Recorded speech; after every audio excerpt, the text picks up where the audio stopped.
Before World War II, the light aircraft industry in the United States was expanding rapidly.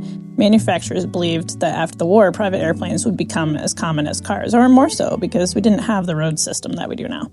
The Rear Wing Aircraft Company of Kansas developed the Skyranger in that era. It was an affordable two-seat high-wing airplane aimed at the general aviation market. During the war, Rear Wing was bought out and reorganized as Commonwealth Aircraft. They produced Wausau CG-4A combat gliders for the military. After the war, the Skyranger jigs and tooling were found to have been scrapped, so they had to build the first 12 by hand. They had a limited production. Around 275 Skyrangers were completed before the company went bankrupt in 1946 and dissolved in 1947.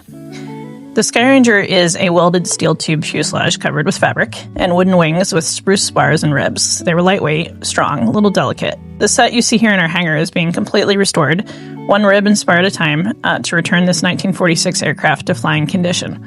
It's a lot of detail work and research at this point. We're learning where everything went. We don't have plans like we would for today's production aircraft. So right now we're just cleaning everything up and getting ready for varnish. Follow along as we restore this Commonwealth Skyranger.